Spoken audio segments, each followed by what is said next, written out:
Bien, je remercie mes colistiers de s'être ainsi exprimés. Mais, formidable implication, une équipe soudée, humaine et remplie de belles ambitions pour notre ville. Ça aussi, je pense que si on arrive à nos fins, ce sera un vrai changement par rapport à ce que j'ai pu vivre et ce que je continue à vivre en tant que conseiller municipal lors des différents conseils municipaux sur la commune. Alors, j'entends souvent dire, au gré de mes périples sur la commune, mais on ne vous connaît pas, on ne connaît pas Pierre Gelsi, on me le rapporte assez souvent. Alors je vais donc faire ce que je n'aime pas trop, parler de moi, c'est toujours délicat, mais il faut passer par là et il est normal que ceux qui vont voter pour moi me connaissent un petit peu mieux. Alors, c'est souvent une affaire de famille. Lorsque j'étais enfant, j'étais comme beaucoup de petits garçons, très admiratif de mon père, militaire de carrière puis commandant de police. J'ai donc naturellement suivi cette voie, en faisant tout d'abord une école d'officier quand j'étais jeune, puis pilote d'hélicoptère ensuite. J'avais une véritable passion pour l'aviation. Ces 25 années sous l'uniforme, un grade de lieutenant-colonel, de nombreuses opérations sur plusieurs continents, guerre du Golfe, ex-Yougoslavie, Asie, Afrique. Enfin, des états de service bien remplis qui m'ont permis de développer la rigueur, le travail d'équipe, la confiance dans les partenaires, et puis ces liens qui font la force sur le terrain. Contrairement à certains de mes camarades, j'ai eu toujours la chance de revenir de toutes les missions. C'est peut-être le destin. Alors pour moi, piloter un hélicoptère est une passion, un plaisir que j'ai ensuite poursuivi dans le secteur privé. Je suis arrivé il y a 25 ans sur Saint-Victoré parce que j'ai intégré une équipe d'instructeurs pilotes chez Airbus, enfin à l'époque c'était Eurocopter.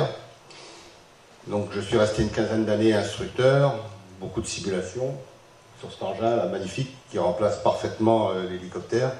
C'est fait pour les grosses machines. Puis ensuite, comme j'en avais un peu marre au bout de 15 ans, après 5000 heures passées là-dedans, j'ai été recruté comme commandant de bord, pilote offshore sur les plateformes pétrolières en Angola. Et voilà, ça a duré 2 ans et je termine actuellement ma carrière comme chef pilote d'une compagnie aérienne monégasque, mais plus pour longtemps puisque le coup près de l'âge arrive. Alors ma famille, mon épouse, mes 4 enfants et aujourd'hui mes 10 petits-enfants m'ont toujours soutenu dans les différentes activités et on sait combien le soutien d'une famille est précieux, surtout quand on part pour des voyages à risque comme j'ai pu le faire. Alors après une vie professionnelle dynamique et à responsabilité, j'ai donc décidé d'offrir tout mon temps à la ville que j'ai choisie. Être candidat à la mairie de Saint-Victoré. Alors, ce n'était pas planifié depuis l'enfance, je vous l'assure. Je n'y avais pas réellement pensé. Mais sur cette commune, une quantité de témoignages et de constats m'ont convaincu qu'il fallait offrir un nouveau souffle à cette ville. Alors j'ai d'abord œuvré dans mon quartier en créant il y a une dizaine d'années un comité d'intérêt de quartier, là où j'habite, du côté des Silly. Puis je me suis vite aperçu que nous n'étions pas entendus, c'était pas possible. Et pire, qu'une telle association vraiment citoyenne, un comité d'intérêt de quartier, n'était pas la bienvenue. Ça a été le premier choc. Je n'avais pas ce genre d'expérience. Ensuite, à sa demande, j'ai assisté aux réunions hebdomadaires du maire qui m'avait convié, c'était fort honorable. En fait, c'était pour être un relais des habitants du quartier, mais le constat a été rapidement amer. Il n'y avait aucune place pour l'expression associative. Ça a été le deuxième choc. Alors naturellement, lorsque sont arrivées les élections municipales de 2014, j'ai décidé de rejoindre une liste d'opposition, ce qui m'a permis d'accéder au poste de conseiller municipal et de présider le groupe d'opposition qui a donné naissance à la liste que nous présentons aujourd'hui, une liste d'ouverture. Alors pourquoi cet engagement? Eh bien, je suis vraiment convaincu que la puissance municipale, et elle existe, peut être déterminante dans la réussite collective, à condition que les choses soient bien faites. On gagne rarement tout seul. Ça, je l'ai appris au cours de mes nombreuses expériences. Gagner, c'est contagieux. On gagne en équipe. Ça paraît évident, mais c'est une grande vérité. Avoir le culte de la victoire, c'est avoir le culte de la fraternité. Nous ne sommes pas des adeptes du nivellement par le bas, et c'est par le haut que nous gagnerons et que nous permettrons aux Saint-Victoriens de vivre mieux leur ville. Alors, vous pouvez me faire confiance là-dessus, je ne suis vraiment pas là pour attaquer un bilan, ni un homme dont je salue l'engagement pendant un quart de siècle. C'est indéniable, je ne dénigrerai jamais cela. Cependant, cette commune doit se tourner vers de nouvelles perspectives pour les prochaines années. Pour cela, il faut tout simplement commencer par ouvrir les yeux. Et si nous sommes là ce soir, c'est parce que tout ne va pas merveilleusement bien sur cette commune. En priorité, nous sommes venus vous dire qu'il faut modifier ce système de fonctionnement autocratique qui ne correspond plus aux attentes des habitants en 2020. Nous voulons être concertés sur l'utilisation de nos impôts et le devenir de la commune. Les projets de la municipalité, ce sont vos projets d'abord. Nous voulons aussi l'égalité de traitement devant les lois, l'égalité fondamentale. Nous voulons pouvoir être des opposants, tout simplement, si on n'est pas d'accord, mais sans représailles. Il ne peut y avoir d'avenir radieux si l'on ne sort pas de ce système actuel fondé sur le clientélisme. Je te donne et je te tiens. C'est un système qui refuse toute émancipation. Alors, je ne suis l'homme d'aucun parti, d'aucun système partisan, car on ne résout pas les problèmes avec des étiquettes politiques à l'échelon communal, c'est pas vrai. Mais avec du bon sens, du pragmatisme, des compétences et une farouche détermination. Alors je crois que les Saint-Victoriens, comme tout le pays du reste aujourd'hui, sont fatigués des logiques partisanes. Ils ont envie qu'on s'occupe d'eux, et vraiment d'eux. Ils ont envie de se réapproprier cette ville. Saint-Victoré n'est pas la propriété du maire. Pour cela, chers amis, nous devons désormais poser de nouvelles bases. Et la première, mes colistiers l'ont dit, je le répète, la première, c'est de rendre la ville à ses habitants. Restituer les équipements et les espaces publics. Les administrés doivent pouvoir en profiter librement. C'est possible. Le maire peut et doit le faire. Mais il ne le veut pas aujourd'hui. Comme ce soir, où il a refusé de nous prêter une des salles municipales qui sont toutes vides et inutilisées. Elles sont payées avec nos impôts pourtant. J'en profite au passage pour remercier sincèrement la direction du Cottage pour la mise à disposition gracieuse de leur salle ici ce soir.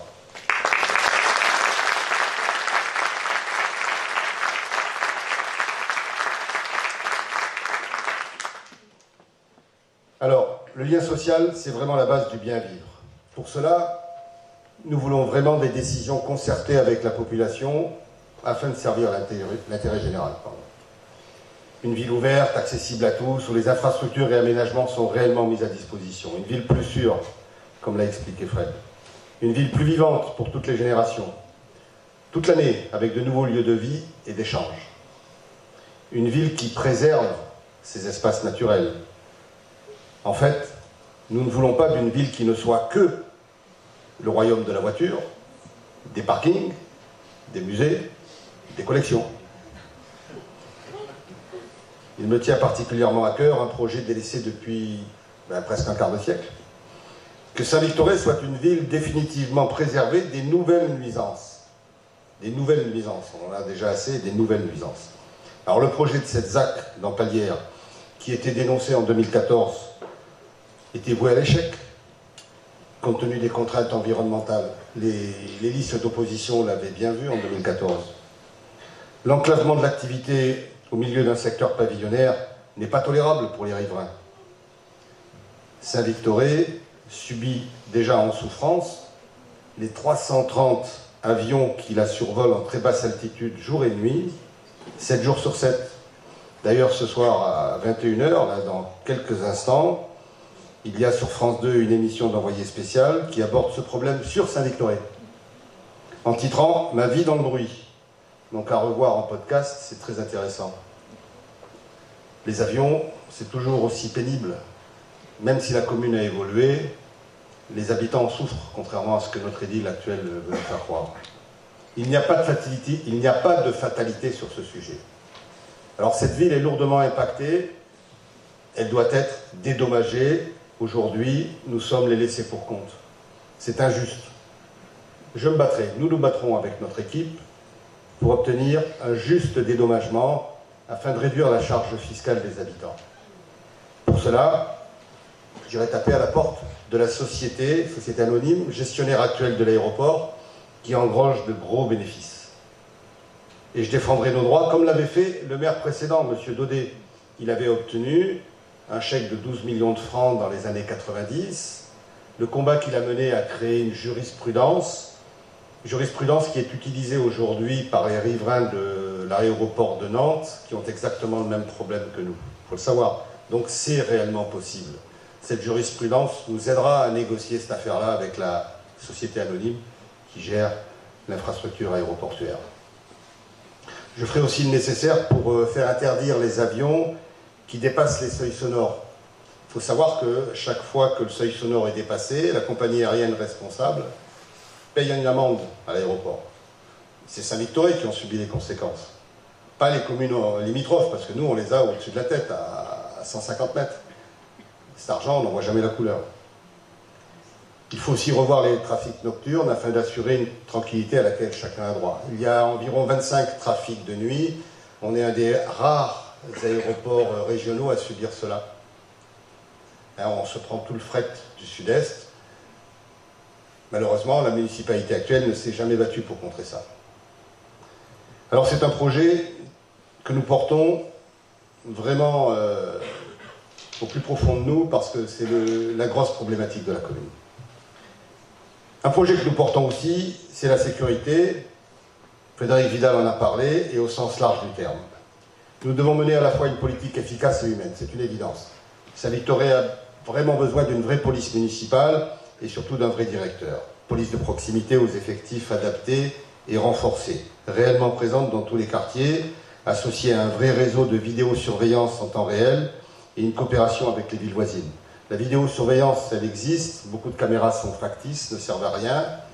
Il y a eu un seul cas où effectivement ça a permis d'identifier quelques malfaiteurs, mais d'une manière générale, il y a eu beaucoup de phénomènes de délinquance sur la commune qui n'ont jamais pu être élucidés avec la vidéosurveillance actuelle parce qu'elle est inefficace.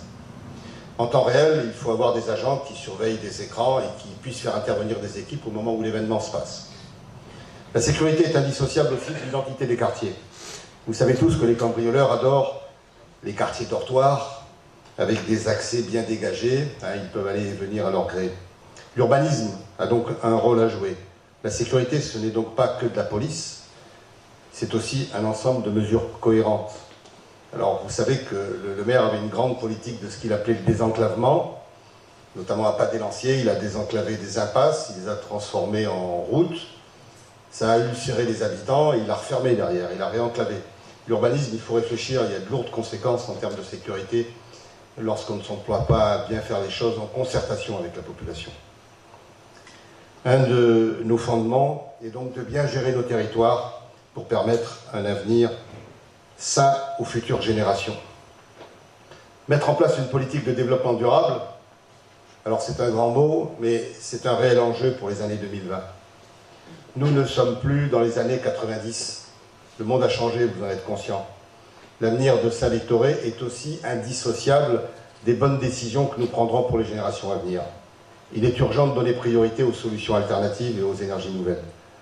Mon policier a expliqué les axes majeurs du programme en ce qui concerne l'environnement et le travail sérieux que nous avons à faire sur la Cadière pour limiter les risques. La prévention des risques sur cette commune, il y a du travail à faire. Il ne faut pas attendre la surprise et puis ensuite constater qu'il n'y a pas de comité, de cellules de crise. On a un gros effort de mutualisation aussi à faire avec les communes environnantes. Aujourd'hui, c'est la guerre avec Marignane, c'est l'ignorance avec Vitrolles. On est dans une conurbation, il faut que les communes travaillent de concert pour le bien commun. Alors, un autre constat amer, il faut redynamiser l'activité en centre-ville et dans les quartiers.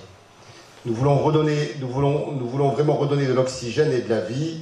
La réouverture des boutiques fermées parfois depuis des années est indispensable. Alors cela concerne entre autres le triste état de la galerie marchande de Casino, vous l'avez tous constaté, qui ne méritait pas un tel recul.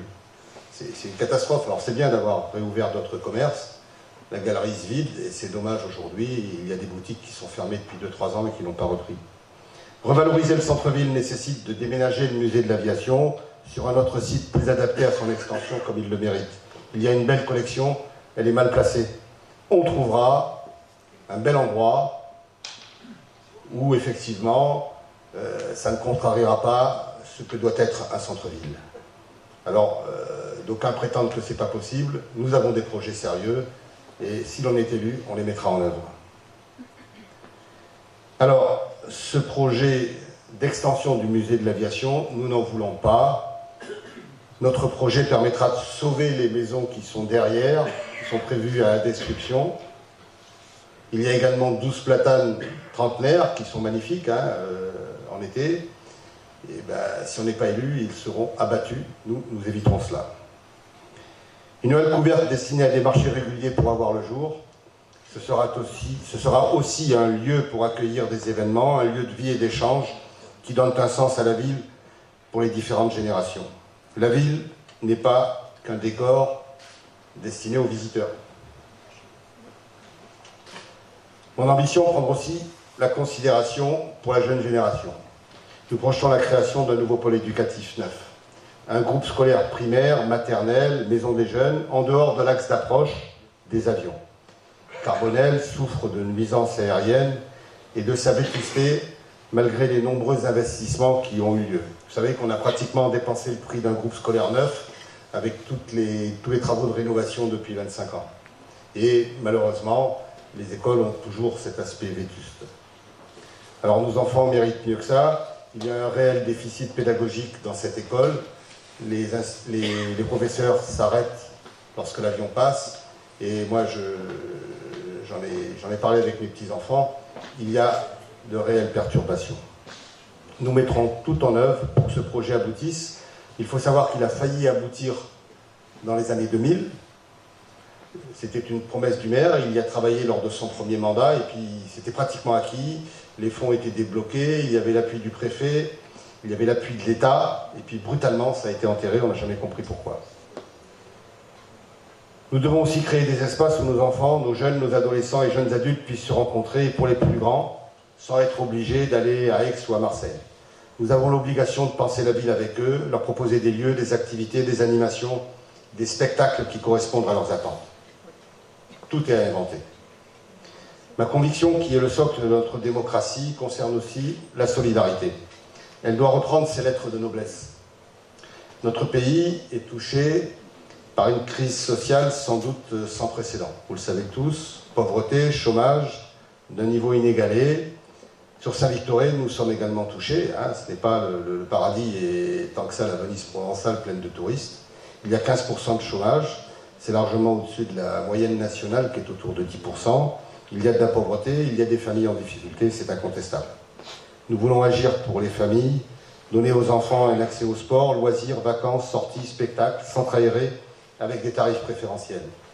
Il y a des possibilités, il y a de l'argent pour cela. On nous l'a démontré récemment. Il y a quelques dépenses futiles dont on aurait pu se priver. Cet argent aurait pu aller aux familles. Chaque Saint-Victorien en difficulté doit pouvoir se rendre au centre d'action communale pour y trouver du réconfort, de l'accompagnement et des solutions. Renvoyer nos habitants en souffrance dans les structures des villes voisines est indigne. Je veillerai personnellement à ce qu'un vrai service d'action sociale soit mis à disposition de tous les habitants qui le demandent. Saint-Victoré aujourd'hui vit au-dessus de ses moyens. Les investissements inconsidérés pour des infrastructures démesurées dépassent les possibilités financières de la commune. Je vous assure qu'on l'a bien identifié au gré des nombreux conseils municipaux auxquels on assiste avec Sabine et Hervé. C'est une évidence, on dépense 2 fois plus que nos rentrées et à terme, ça posera problème. Alors l'équilibre financier, il est maintenu, c'est vrai. Le maire le clame haut et fort, il le clamera dans sa campagne, mais cet équilibre est artificiel. Ça fonctionne grâce au bénévolat, que ce soit le musée, la salle Odéon. Ce n'est pas une solution pérenne, c'est médiocre. Et puis surtout, ce n'est pas la place des conseillers municipaux de faire ça dans une salle de spectacle. Ils sont représentants, ce sont des salariés qui doivent être conformes et travailler conformément aux mesures de sécurité qu'impose une telle salle de spectacle, par exemple. La spéculation sur les biens des propriétaires permet aussi cet équilibre financier parce que les ventes immobilières annuellement peuvent rapporter 1 à 2 millions d'euros. Mais ce n'est pas non plus une solution d'avenir quand le parc sera épuisé. Et puis, je considère qu'il est inacceptable de faire de la spéculation sur les biens des petits propriétaires de cette commune. Tout cela ne s'obtiendra pas sans l'action soutenue du personnel municipal. C'est à lui que je m'adresse aussi, et en priorité. Ce personnel a trop souvent été malmené. C'est avec ce personnel mieux considéré, valorisé, encadré. On ne bâtira rien dans cette ville sans ce personnel municipal. Je tiens à lui dire toute mon estime. C'est ensemble avec les habitants et les nouveaux élus que nous retrouverons et que nous porterons la fierté de cette ville. Il y a une réelle problématique en ce qui concerne la fonction publique sur la commune. Aujourd'hui, il n'y a plus de chef de service, il n'y a pas de directeur général des services, il n'y a pas de chef des services techniques. Le directeur de communication est parti. Il y a eu 2 à 3 démissions par service. Tout cela n'est plus acceptable. Pour conclure, j'ai acquis la certitude qu'il ne suffit pas d'aimer cette ville pour bien la traiter. D'ailleurs, cette notion d'amour est si relative qu'elle nous impose incontestablement de l'humilité. Une démocratie doit être une fraternité, sinon c'est une imposture, a dit Antoine de Saint-Exupéry. Il a complètement raison. Voilà, j'en ai terminé. J'espère que je n'ai pas été trop long. Et si vous le voulez bien, je vous invite à se retrouver autour d'un verre. Merci de nous avoir écoutés. Sabine, si tu veux bien revenir sur la scène.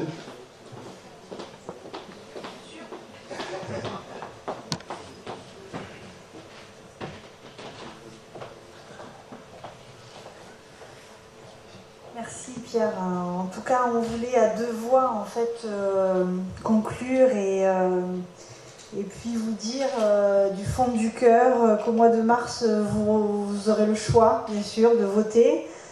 Voter pour votre avenir, pour l'avenir de vos enfants. On a un bébé ici dans la salle qui s'appelle Ambre. Donc votons pour Ambre au mois de mars. Vous précisez aussi que vous pourrez retrouver tout notre programme, la présentation aussi de chaque colistier sur le site gelsi.fr.